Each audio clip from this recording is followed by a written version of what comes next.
We are the only shelter for Teller County, so we service all of the county, and we also support sometimes Park County, sometimes El Paso County, but our main focus is Teller County.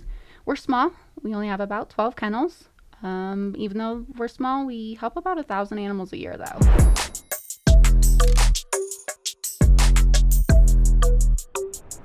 So welcome everyone to another episode of the Robert Patton Global Podcast. I'm here today with Kathleen Ruyak, and she is the outreach coordinator for TCRAS social media. Yeah, I do their marketing, admin stuff, so I kind of juggle a little bit of whatever's thrown my way. Yeah. How many people work there?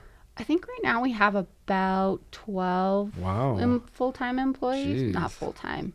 12 employees. It feels like full-time because we're always there. Oh, wow. Yeah.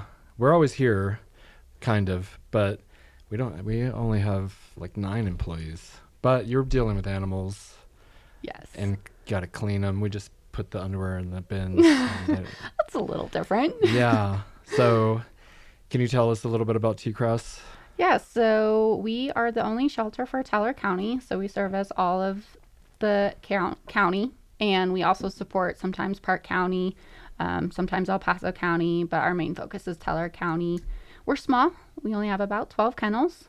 Even though we're small, we help about 1,000 animals a year, though. Wow. Yeah. Okay. And so it's just the cats and dogs? Yep, we just do cats and dogs. Yeah, because on the AI thing, it was like crocodiles and alligators. Absolutely not. I don't even think most of our staff would want to do reptiles of any size. One of the last guys I interviewed, talked to, Jason Gator. He's from Alamosa, and there's a crocodile or alligator farm down there, and he wrestles alligators. Yeah, I've been down there when I was really little. Okay. It's probably grown and changed since then, but yeah, they can keep their alligators down there. What did you do down there? Oh, just a tour. We just walked through as a family and saw it. But yeah, they're neat, but not for me. Yeah, well, before this job, you were working like as an investigator or something? Yeah, so I did animal cruelty investigations throughout the entire state of Colorado for about 2 years. Yeah. So I saw plenty. Yeah, and were you like over that, and you want something more like just positive? Yeah, so TCRAS has always been a part ever since I was little. My mom had a vet clinic up here, so I saw the animals through the vet clinic when I was little. When I was going through college, I got offered a job and started just cleaning and taking care of the animals, and then kind of ventured out into the law side of it, and that wears you down. Yeah. And it's done really amazing things. Wouldn't ever take it back, but definitely needed a change and back to the positive side of animal welfare. Yeah, just helping. So where did you go to school and what for?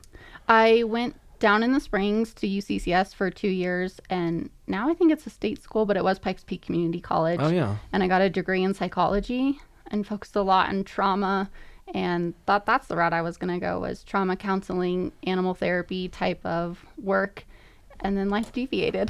Yeah. Psychology is always very interesting. Is there an animal psychology? There is, I think, a study of like behavior. So I think there's like a field that kind of studies the psychology, but I used it all the time. Whether it was in the fashion I thought, I used the degree day in and day out and still do. With people? Yes. As much as it's called animal welfare, there's still people, and you deal with people just as much, and they're the ones that complicate it. Mm-hmm. Okay. Because I was thinking like the dog whisperer, but then you're talking about like maybe people that are coming in to rescue animals or adopt them, and you have to analyze them also, right? Yeah. You try to get a feel to make sure that just because it's a cute and fluffy dog that they think is just absolutely the perfect fit, and as you talk with them and get to know them and you know the dog, you're like, yeah, maybe not. Maybe this one, or maybe a cat, or maybe a goldfish. Yeah, like Stacy, we've adopted out over 100 dogs, and sometimes someone would be interested and she would be telling them all the bad things about the dog, and I'm like, are we trying to give them the dog? Like them the dog, but she's like, no, you need to make sure that they're not going to bring it back in a couple of days or whatever. Exactly. Yeah. We like to highlight the positives, but we're very upfront and honest. Like, yeah, this dog, doesn't like other dogs, so you're not going to be able to take it to the dog park, or you might not be able to have another dog while you have this dog, but it doesn't mean it's not a good dog. But we don't want people to get into a situation where they get hurt, the dog gets hurt, or anything like that. We want it to be a good fit, whether it's the dog they thought they wanted or try to find something else. You're like a matchmaker. Yeah, kind of. Yeah. We're looking for long-term relationships. Exactly. Yeah. That makes me think of my pug. I have a pug, and we got her in 2015, and so like 9 years old. She was just a tiny little puppy, and she was so cute, and now she's like this old lady. And she's going to die one day, and it's dark, but dogs die, I guess. Yes. I was thinking about that recently. She's like going blind, and this new puppy we got was like messing with her for the first week or so, and Luna's my pug, and she would just be like, basically, please leave me alone, and now the dog leaves her alone. Now they learned. Yeah, they got to get along, and we have chickens. What kind of pets do you have? I have 2 dogs and 2 cats. I like to keep it pretty simple working with animals. You see and deal with all the chaos. Like, puppies are great. I don't want a puppy because when you work with them at the shelter, it's hard. It's hard work. They're so cute. They're fuzzy. But I like to go home and spend time with my quiet, calm animals. And they all get along and everything? For the most part. Yeah. I mean, I have a healer who's about 2, so he's a little bit much, but... Dude, that's what yeah. So I knew someone who got a healer as a puppy and didn't last long because they're like a lot. They can be. They're amazing dogs. They're my favorite breed, but I will tell anybody they are not for everybody, and if you don't like them, I get it, because sometimes I don't like them. Yeah. He tried to like corral you and like push you in a direction. I'm like, yeah. They communicate with their mouths. That's what a lot of herding breeds do, and that's what we tell people. They're gorgeous. They're high energy. They're great running buddies, but if you don't know they communicate with their mouths, probably not for you, not for small kids, unless you're going to be able to correct it or your kid understands that. So it's learning, again, about the animal and the breed, because every animal's different. How can they be so different? They're all from the same, like, ancestry. I don't know how we ended up with Chihuahuas from wolves. Yeah. I didn't do that research. Yeah. But it's kind of crazy. And It's that they are absurd. so diverse. And even within the breed, they're diverse, because my other healer is more like a lab. So you can get a healer that's calm, cool, and collected in all situations. And then you can get a spaz. And you just don't know. Most people think you get a dog and you just have a dog. I wish it was that easy. Yeah. You're right. People walk into the shelter and they think, well, I've had a dog before, and so this dog will be just the same. And a lot of education, because before they walk out, we want to make sure it's a good fit. So we try to educate, like, we've seen this, and this is how you can correct it, and here's resources, because we don't want them to come back to the shelter. But people, whether they realize it or not, may not fully understand what they're getting into. And I've heard from multiple trainers, it's more of training the people than the animals. The animals will pick it up quickly. It's correcting people and their behaviors that can be challenging. Yeah. And people probably don't want to, they maybe are resistant, like, no, train the dog. And they're like, no, it's you. Right. Or they don't want to do any training and the dog doesn't have any guidance, and then the dog acts out in ways that people don't want and start chewing objects, and we say, well, have you tried this? And it's like, well, why would I do that? Well, your dog is asking for attention. They're communicating with us all the time. We just have to learn what they're communicating and how we can help them. Animal psychology. See? It just kind of mixes in. Okay, so we have this new puppy, and when I first got Luna, my pug, I took her to PetSmart, and it was like once a week for 6 weeks, and she learned to sit, lie, stay, what is that, down, not down, no, or Wait, leave it. Leave it. Okay. Yeah, leave it. And just, that's pretty much it, and leave it. And she was good, and that's good. And I felt, but we're not doing that with this dog, and because like Stacy's an expert, I feel like, and we should be doing it, but we're not doing it.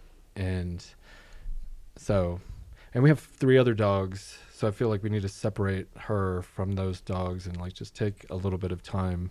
What do you recommend when it comes to training dogs? And Small segments, make it fun. When I was training my healer puppy for dinner, I would put the other dog in a different room and have him eat his dinner. And then with the dry kibble, I would just teach him obedience. And so he was eating his dinner. He was learning. It wasn't taking up much time because he gets a cup. So it goes pretty quick. But those 10-15 minute segments really made a difference. And it's good for them. Just like us, when we like to use our brains and solve puzzles and do that kind of stuff, they do too. yeah, that just made me think of this one like Lassie looking dog that it was like this pile of 150 different stuffed animals or stuffed toys, and they would tell him or her which one to go get, and it would pick each one down to the last one. Yeah. I mean, so they're smarter dogs than other dogs. I mean, some dogs are smarter than other dogs. Agreed. Yeah.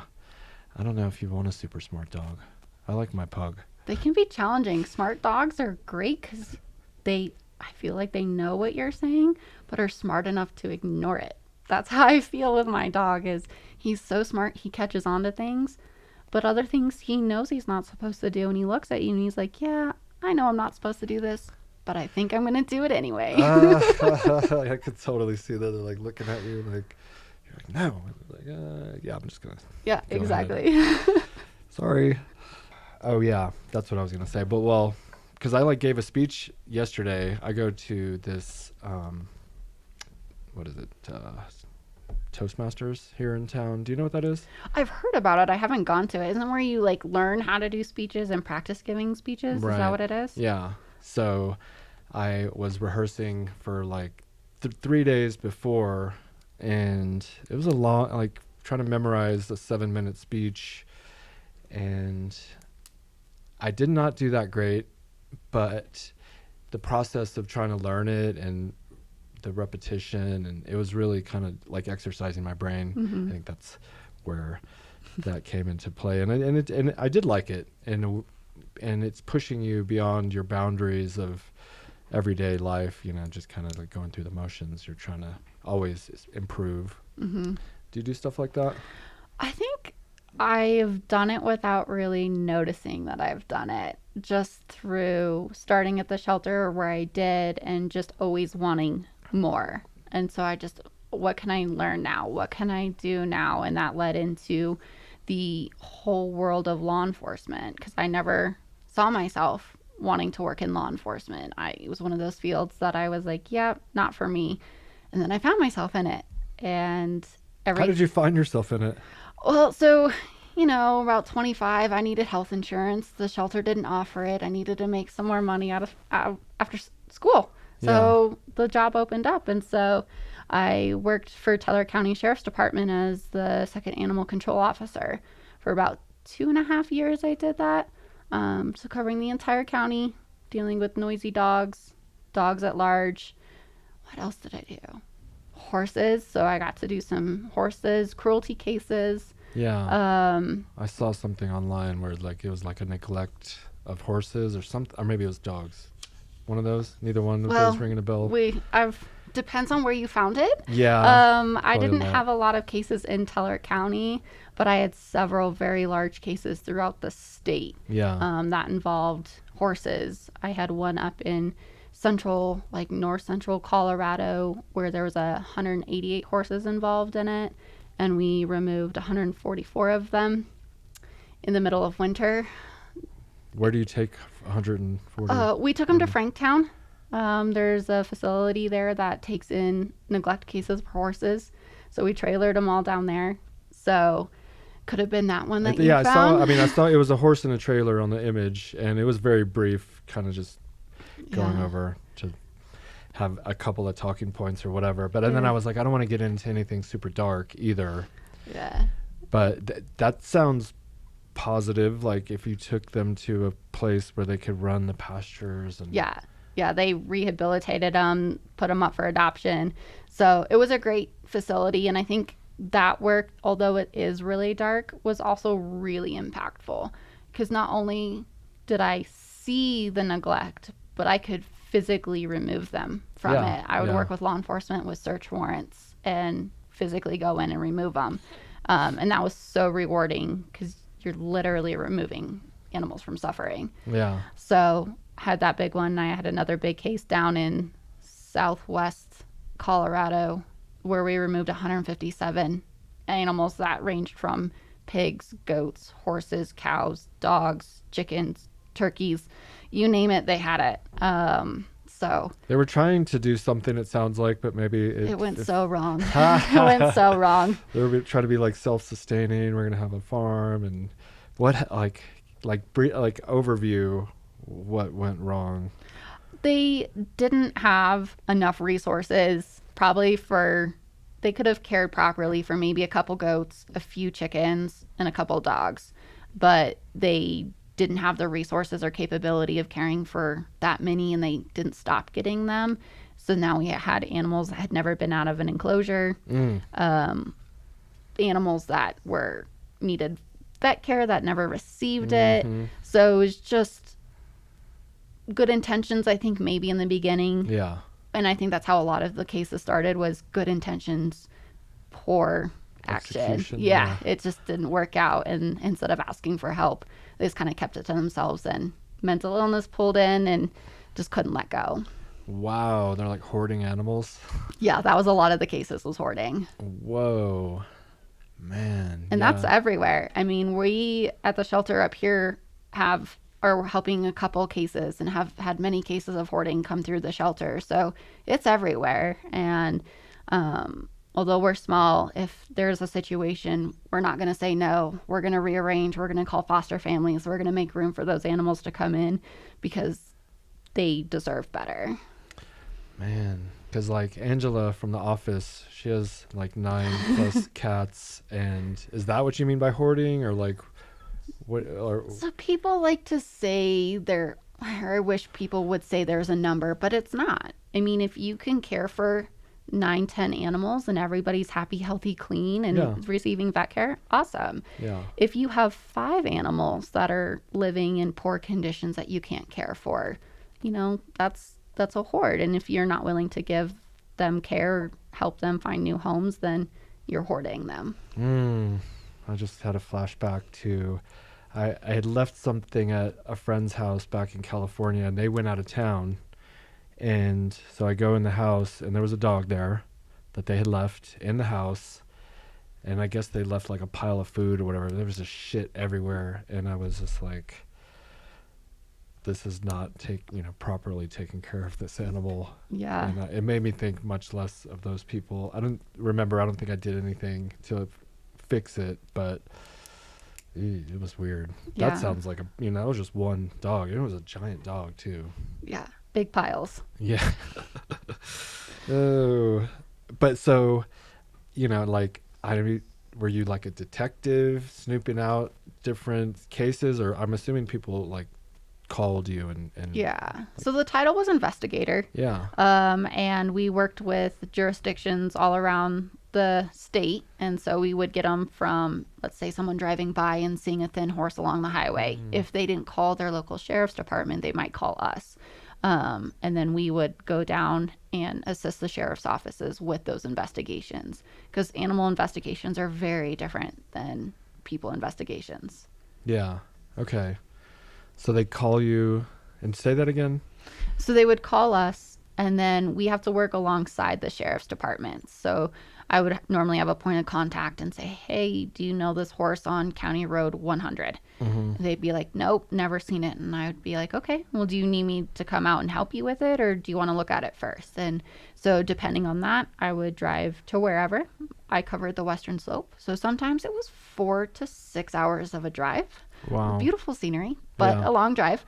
And then we would go out together and collect evidence and try to get a hold of the owners, see what we could do to hopefully educate first. If it's just I've never had a horse, didn't know they ate this much, then we can educate, go back up, follow up, make sure the horse is gaining weight, case closed, no harm, no foul education. Yeah. Otherwise, you can run into, well, you don't want to feed more, or you think you're feeding enough and you don't see that it needs more, or you don't have the money for a vet care. So that kind of deviated and kind of Yeah. depended on the situation, and it could escalate all the way up to a search warrant removing and charging for animal cruelty. Yeah. Yeah. I was talking with Stacy last night, and like, there's no redeeming quality from animal abuse, you know? Yeah. Because I mean, I guess if you got in over your head and you're not like necessarily meaning to do it, that's one thing. I mean, I'm thinking of like actual physical harm to the animal where you're like whipping it or putting cigarette butts out or something. Right. And then you're like, well, but actually he's a really good guy because he does this other thing. Yeah, he works for a charity or Yeah, he donates to a does. charity. And Yeah. that one good does not Yeah. cancel out the bad. And I've always wanted to work with animals because they don't have a voice. We are their voice. And so no matter what aspect of animal welfare, you are that voice, whether you're getting them into a home, taking them out of a bad situation, whatever that is, you're their voice and you have to do right by them.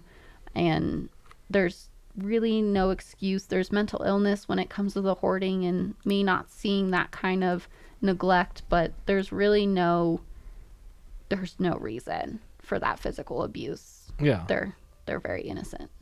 Because you can always take it to a shelter or call for help or whatever. Absolutely. Yeah.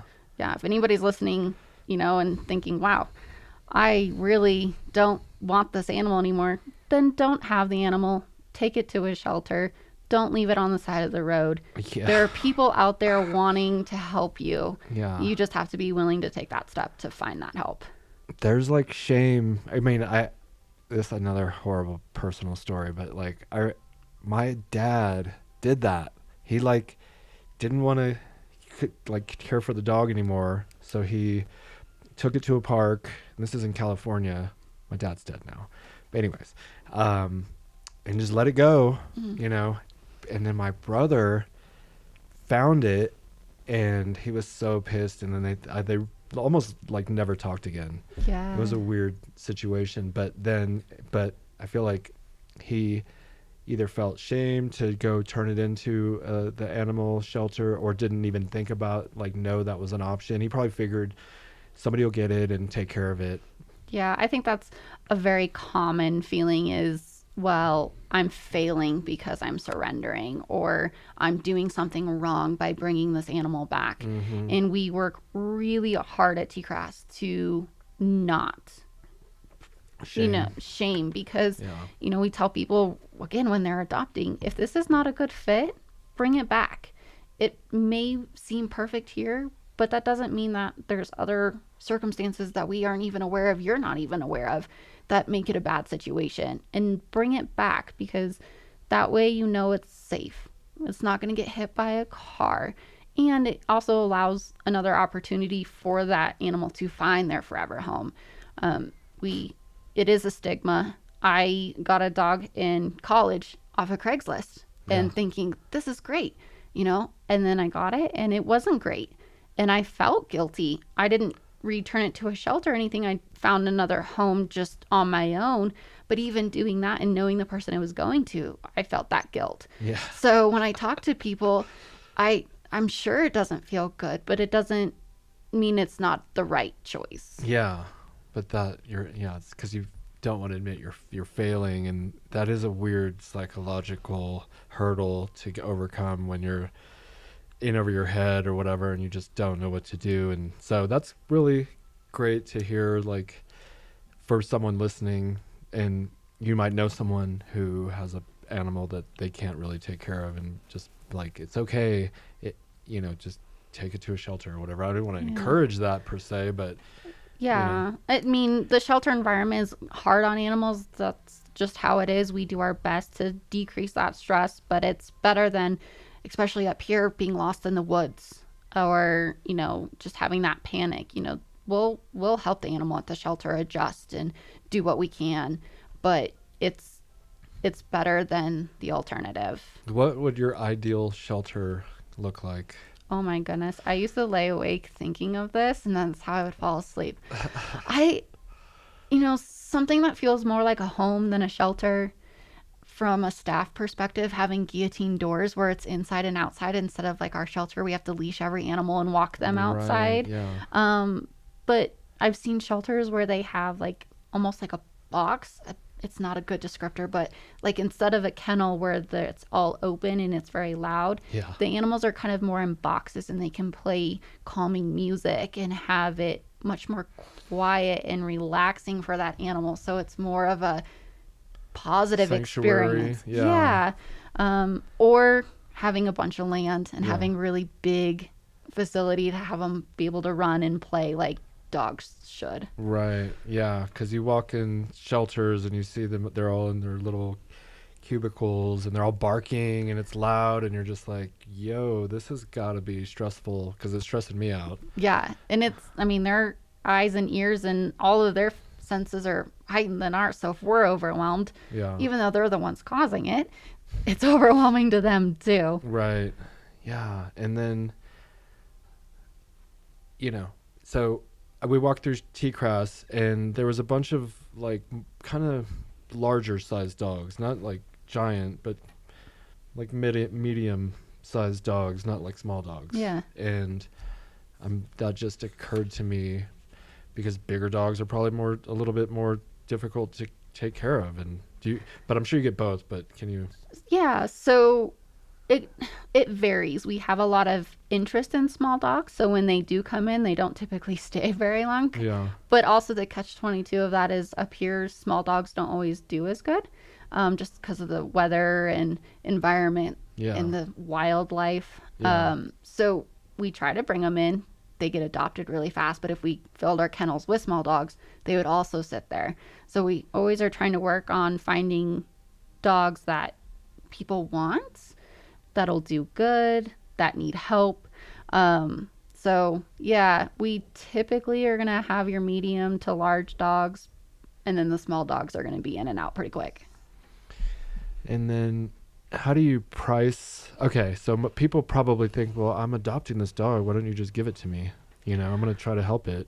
I wish that was the case, but even though we're a nonprofit, we're still a business. Right. And it's, as people know, it's expensive to take care of animals. So your vet bill for your one dog at a yearly exam is going to be $100. Well, we're spending $100 or more per animal times the 20, 30, sometimes even our fosters, we're still covering those expenses. So we try to make it something reasonable for the average person to be able to adopt, because we don't want to put barriers up that says, well, you don't make $100,000 a year, you can't own a dog, because that's not fair. Animals are companions. Everybody should have an animal if they want it. Mm-hmm. So we try to make it reasonable, but set it up to where it's kind of that like clue in of, you're taking on something that does cost money.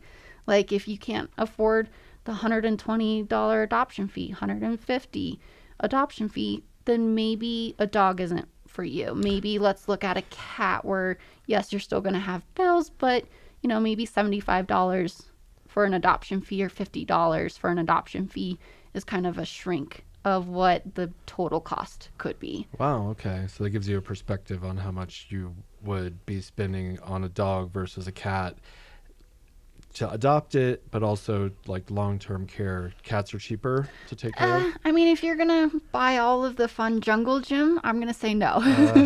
But typically they're smaller. They're gonna eat less. Their food, depending on the quality, can range the same as dog food, but it can be a little bit cheaper, and they don't necessarily need as much. They still need that enrichment, but they don't need the walks. They don't need the brain games in that sense.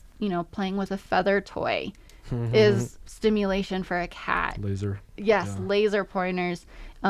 Cats like to climb and jump into things, so it's easier to, in apartments, for example, create a kind of a cat area versus having to walk your dog in the freezing cold snow. Right. Yeah. So cats require a lot less attention.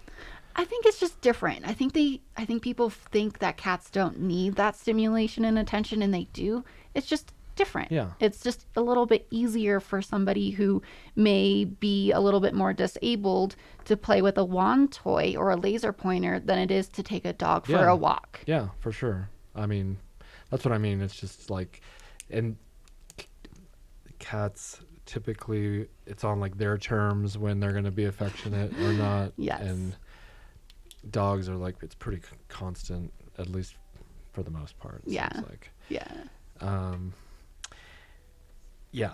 I was thinking like Fancy Feast, because we have we have a cat here at the Sheath headquarters here in Woodland Park. His name is Kit Kat. He's coming out of his shell.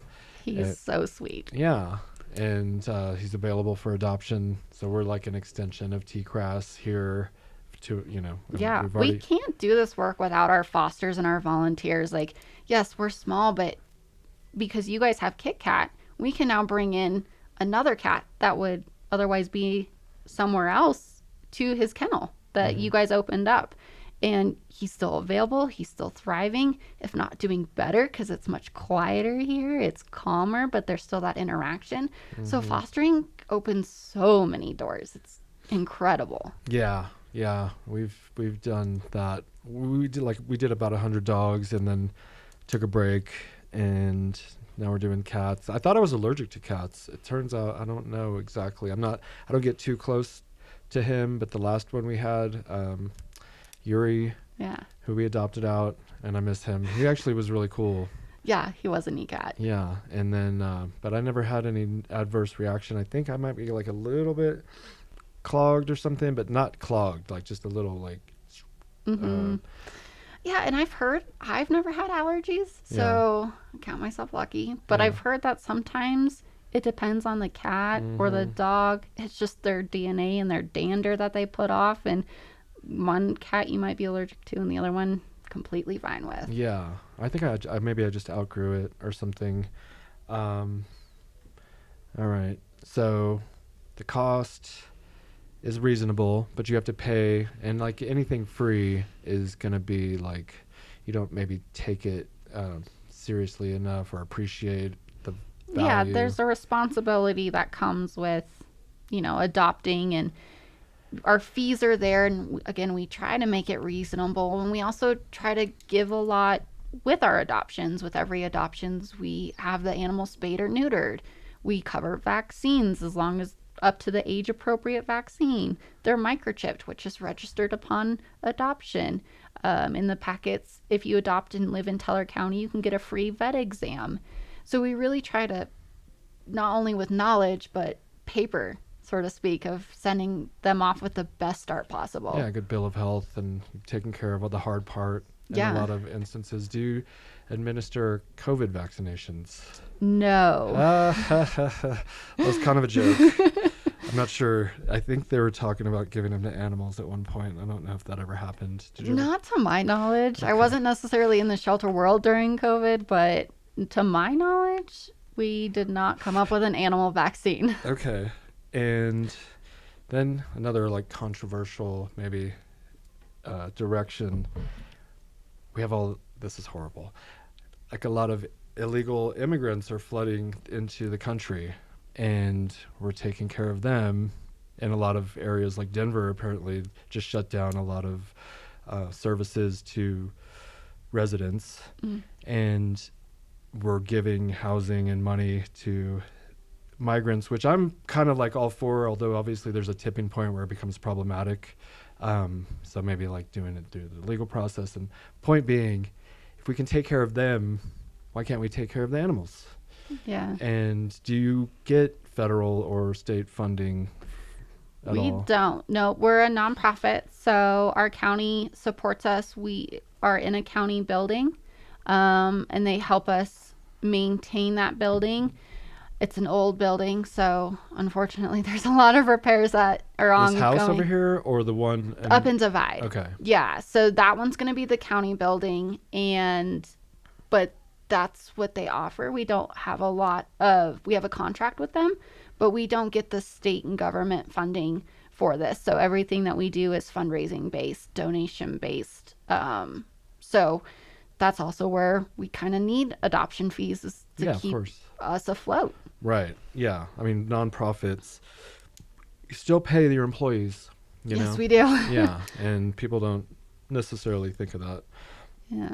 And that new building you mentioned, so that one isn't going to be county owned. That is actually the first property that T-Crass has purchased as a nonprofit.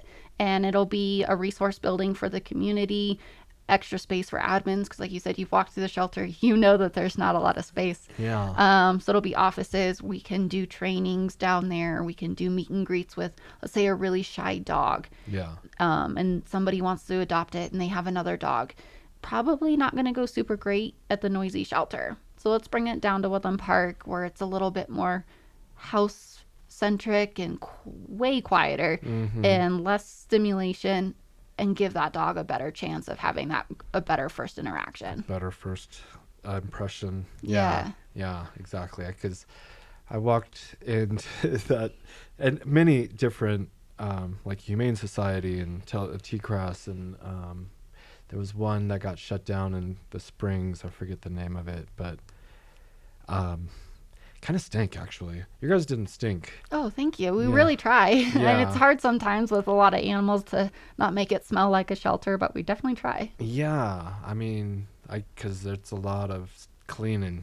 Yes. Who does that? Staff. Yeah. Yep, our staff is absolutely amazing. They come in about an hour and a half to 2 hours before the shelter opens to take everybody out, clean, feed, and then about 10 o'clock we have great volunteers that come in and start walking, so our dogs aren't just sitting in their kennels all day. They get to walk.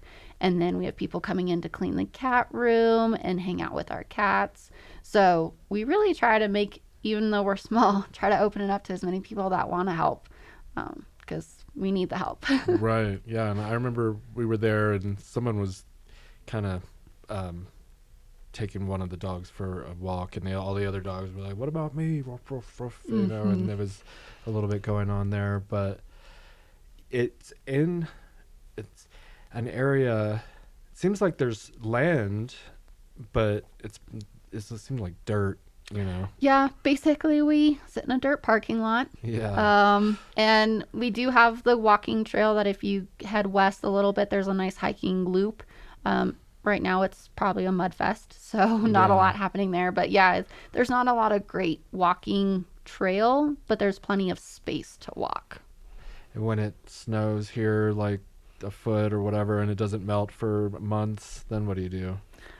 We take them out, we shovel it. Okay. We have a lot of volunteers that are super dedicated, and they come and they'll still sit with them in the kennels if it's too cold to go walk, or do puzzles with them. Treat puzzles. Yeah, those street puzzles. Oh, they're super cool. You can there's different levels. Start small so you don't frustrate your dog, but you can put like cookies in there and they have to figure out how to slide something or open something or turn something to get it. Yeah. So they'll sit there and do that with them, and that wears them out just as much as running sometimes. Yeah, mental activity. Yeah, when I was trying to learn that speech, I was just like, my brain started hurting. But it started opening up different neuro pathways, and I was having like old memories and like weird like words that sometimes you can't think of or just coming to me. So I'm like, I need to do this more often. Yeah. Join Toastmasters. It's really good for communicating. We're trying to build our like team at this one here, and we meet at 11 o'clock a.m. on Fridays at the library. Okay. It's really nice. There's like 6 of us. We're trying to get up to 9. I'm not on the board, but I just kind of got invited to a board meeting, and I think it's really good for development, personal development for almost anyone. Well, and it's communication. I think we all can build our communication skills, and we use it literally all the time. Exactly. So learning to communicate better is always good. Yeah. So if you're watching this, you're probably local, go.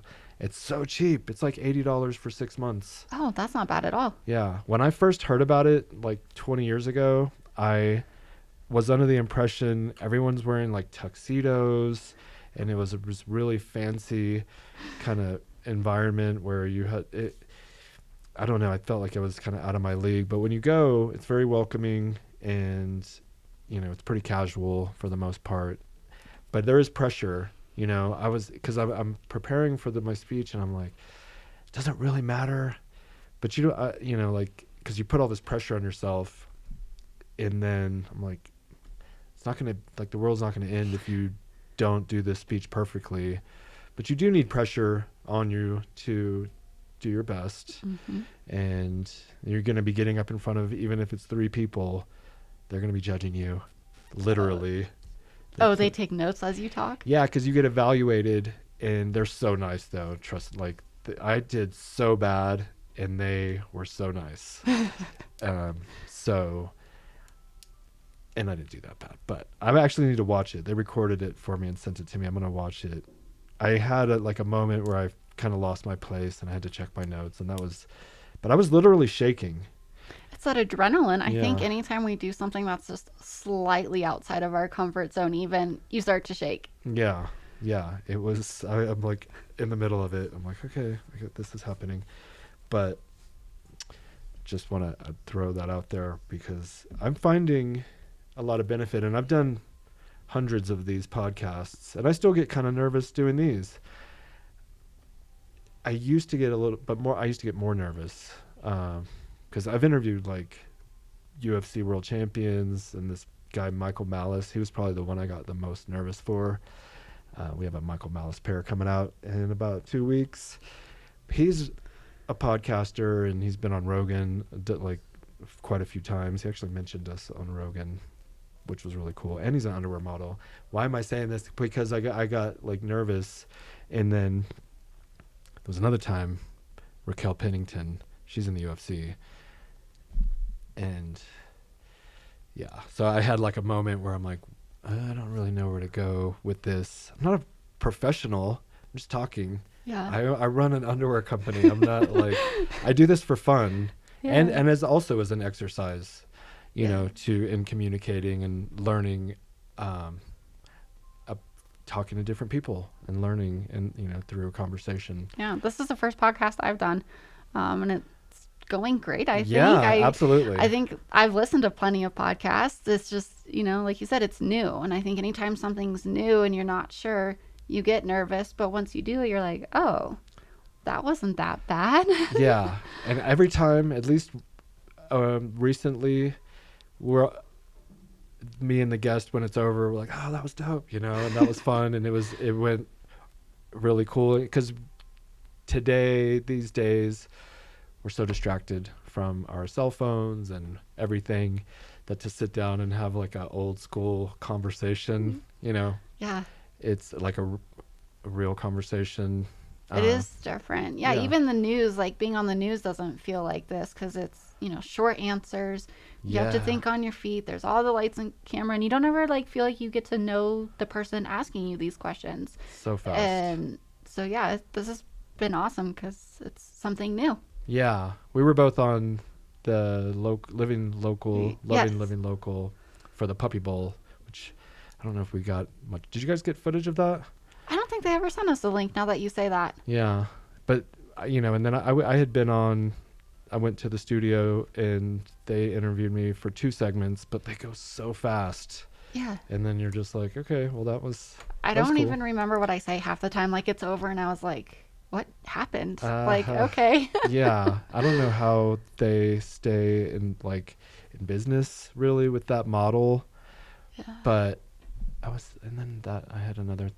thought about doing YouTube in like not the new news model where it's like go, some kind of, the quick stories and like sensationalizing, and it's usually like a lot of negative stuff, Mm-hmm.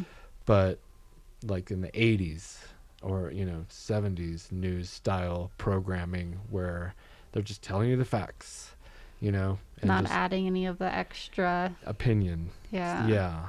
And somebody could really kill a YouTube channel if they just started delivering the news in a way that was very, fact. Neutral. I feel Yeah. like there's not a lot of neutrality when it comes to news stories. Yeah. I was in Puerto Vallarta last week. This is all about me. So sorry. Just kidding. Um, and I was looking for channels to watch while we were in the hotel room, and a lot of them were in Spanish. A lot of them were in Spanish, and then there was a lot of in English. And I came across one which was the South Korean News Network. It's like, I forget what it's called, but you can look it up on YouTube. They speak English, which is very strange to me, like perfect California, no accent, and it was delivering the news in that style of just new in AI, with the recent developments in AI or whatever. And they had these robots that were helping older people walk.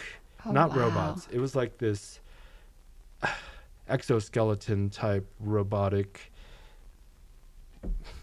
cyborg thing or whatever, but you just put it on and it helped older people take some of it's like stilts but mechanized, and you could go hiking and it takes like 30% of the weight off. So That's so cool. it was pretty cool. A lot of just like cool shit instead of like, Depressing. right, somebody got shot in a crowd or another mass shooting. It's like, dude, illegal immigrants or whatever, which, I like illegal immigration because at least a couple of years ago, nobody wanted to work. And I'm like, get them in here. We need people. I can't even get a Starbucks. Yeah, COVID definitely made people not want to work Yeah. or work from home, which I'm a fan of. I can't lie, but I'm also like, well, we can't take care of the animals from the house because, again, I like my quiet house, so Yeah. they'll stay there. Yeah. Okay. So, do you read books? Not a lot of books. I love true crime. Okay. That's kind of if I'm not working or as I'm working, that's what I like to listen to or read is true crime. Yeah. Okay. Like, what is that called? Not evil. You're like. I like the mystery of it. Yeah. I like the puzzle, like trying to figure out and listening to the story because I like stories, but I like trying to think and follow along and try to be a step ahead of the story and Yeah. wonder. So that's why I like true crime. I don't like sensationalizing people's tragedies or anything like that, but I just like the story, and I also like it because it's neutral. Yeah. Those ones I listen to are very much, here's how it happened, here's what happened. There's a podcast called like "Here's What Happened." Maybe not. It's a podcast called True Crime. I listen to Crime Junkies. Okay. Is the one I listen to the most. Okay. But yeah, that's what I like to listen to in my spare time. That's non-existent. Do they have advertising? Yeah, they have a big. I believe Audio Chuck is the producing company. Is Audio Chuck. So Interesting. and they support nonprofits, which is obviously near and dear to my heart. Yeah. Audio Chuck. Okay.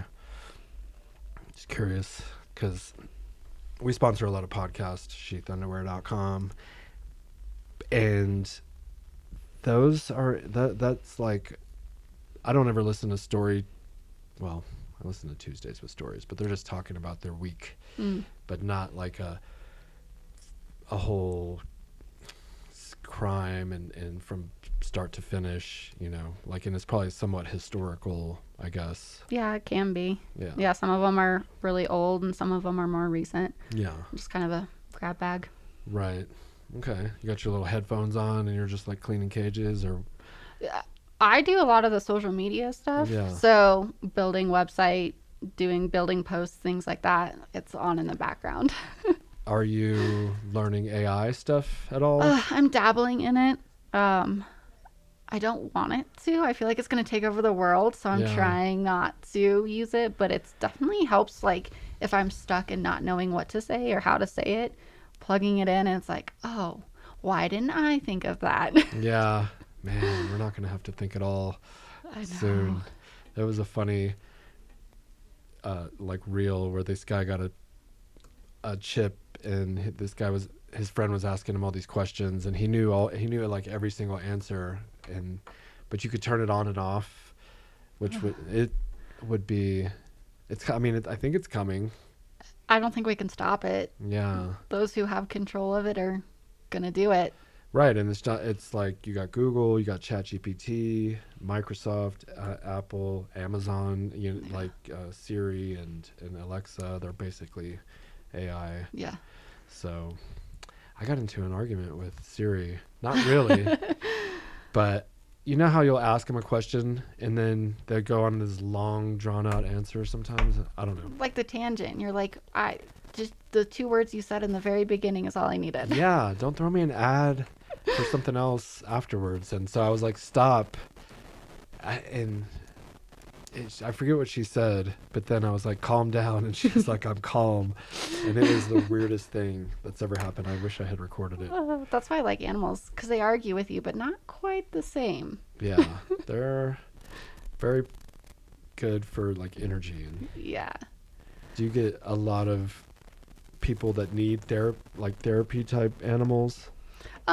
I think service animals are becoming more popular, and yeah, I think therapy and emotional support kind of go hand in hand, but service animals really serve purposes like seizure detection, anxiety attacks, things like that. I think those, obviously, like seeing eye dogs, those are really services that they provide versus support, emotional support. Not to say that it can't go hand in hand, but I think a lot of people use the terms interchangeably and they're not necessarily interchangeable. Yeah.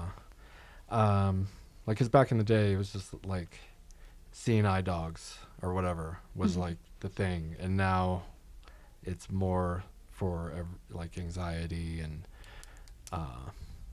but I was in the Army. I got out, and a lot of veterans need that, need something to help them cope, and animals are very good for that regardless. Absolutely. I have seen amazing and again, services provided by just even emotional support animals, but calming. When you pet an animal, it lowers your blood pressure, it calms your heart rate, and having a dog trained to sense when your body is getting heightened and all those hormones that start flooding your body, they can sense that. Wow. Way easy. And so they can nudge you and be like, hey, that would be settle. Sick. Yeah. Yeah. So we were fostering Reese, we met earlier, and she like slept with me she didn't even sleep with me, but when we were going to bed, she laid with me, and she was kind of like pushing up against me, and I felt my body just kind of really chill. And I have a hard time sleeping. I have for like a decade, definitely getting better. But that night I slept really good, and so it's that pressure. It's that feeling comfort. Yeah. And I've seen a lot of people get bigger dogs that kind of indicate to them and push their bodies against them, and it's that same reaction and that same concept of, hey, I can feel that you're anxious and I can feel that you're getting worked up. I'm going to lay on you. I'm going to put that pressure on you, just to re-engage that part of your brain that says, it's okay, I'm safe. Because PTSD and stuff it's weird how it affects people, and everybody's different, but those triggers in an animal can sense when your body's going back there, and they can just say, hey, it's okay, look, you're right here with me, you're not wherever you wanted to go, you're here and you're safe. Right. So weird, because I have it kind of like PTSD, but it's not in a, like, I didn't see my buddies getting blown up and try to save them from a Humvee and their arm melted off, because I've heard weird stories, at that being one of them. But I was in Balad, and they called it Mortaritaville, because they would lob mortars over the wall, and it happened like almost every night when we were sleeping. And and there was another couple of instances that happened while I was sleeping, and it wasn't like this traumatic thing, but I got woken up for situations, and well, it's still trauma, and it's still affecting your body. And I'm nerding out, but I did a lot of studies on like the epigenetics and how trauma like can physically change your body, and it doesn't have to be trauma like you said, being blown up. There's secondary trauma that like EMS sees, and fire and police. And, I go to therapy for the stuff that I've seen because it's still traumatizing. It still affects you, even if you don't realize it. And that's also why I love animals, is because they just know. They just know, and they just help. Yeah. You don't have to ask them to help. They just do it. Nice. Yeah, because it's not like a mental thing. It's like a nervous system thing. But I'm definitely getting better. I'm reading a book called Sleep Smarter, and I've literally had this book for like a decade and I never opened it, and I'm reading a lot more, and I'm reading it and I'm like, this is actually really good stuff. I mean, like, the first thing you need to do in the morning is get some sunlight. Yeah. Like from 6 to 8:30, that's the best sunlight to get, because for whatever reason, but also it sets your circadian rhythm, or it helps reset that. And you need to get like 30 minutes of sun, preferably in the morning, but at least 30 minutes on your skin throughout the day. And then I'm like on page 15. The other thing is, of course, like watching TV at night and the blue light coming in. So I just bought some blue light blockers, which I have some, but I want to have them like kind of in a couple of different places. Yeah. Yeah. I wish I could turn the TV off at night, and I try. It's just one of those, like, if my mind won't shut off. If I listen to the TV, it's almost like I listen to that instead of running through my thoughts. Right. And so you go to sleep with the TV on? Yeah. Yeah, so do we. And it's fine. I used to not be able to do that at all. And then, like, when Stacy and I got married or whatever, and she likes to sleep with the TV on, and I've gotten used to it. And in fact, now I prefer it, but I just need to wear the little blue light blockers, and that helps. Yeah.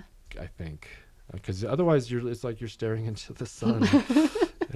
I know. I need to get those too, as much as I'm on the computer and stuff anymore. Yeah. Well, we could go on forever. I really appreciate you coming on here. You were mentioning the mayor of Divide. Yeah. So, as we've talked about needing funding, it's going to be one of those plugs. We have a fundraiser going on until April 2nd that is voting. You pay $2 to vote, and you get to elect a mayor of Divide, which is fun because it's an animal. It's not going to be a person. You get to buy your candidate, and all the funds come to the shelter. So it's really fun. I remember, I think last year or the year before, it was a donkey. Yes, we had a mammoth donkey named Clyde. And he has been such a great mayor. He's been supportive. He's come to all of our events. He's great for his photo shoots. He stands there and tolerates it. But they've been wonderful and continuing to support us, even though their election ended 2 years ago. They've been part of us. Okay. Where does Clyde live? I believe he lives out in Florissant. So and this election is to replace Clyde? Yes, he did not want to run again. Okay. So we have 13 new candidates ready to try to fill his spot. Okay. We have a wolf, a bearded dragon, a horse, a cow, 2 cats, and dogs. Oh, nice. And they don't really... So whoever wins, what happens to that animal? So they become the mayor. We want them to, just like Clyde did, come to our events, help support the shelter, and every candidate has a business attached to them. So in turn, they get sponsorship and marketing through us, saying, because we're a community. We're a fairly small community. So we, as much as our community supports us, we try to support them. So along with the winner, they get some of that marketing from us and support. Maybe SHEATH could sponsor an animal.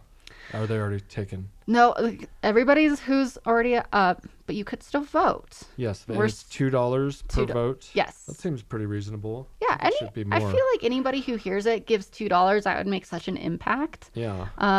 We're doing good. We have 1 month exactly. So today it is March 2nd that we're recording this. So we have 4 weeks. Okay. And how do they vote? And on our website, tcrosscolorado.org. You can find links there to learn all about all the candidates and businesses, and then it'll link you to the voting page. Okay. Then we'll put that in the description on this, and just do it. There's like 12 of you. Please go ahead. Please. Yeah. It would be great. Even just one vote of your favorite animal goes a long way. $2 is $2 we didn't have before. Yeah.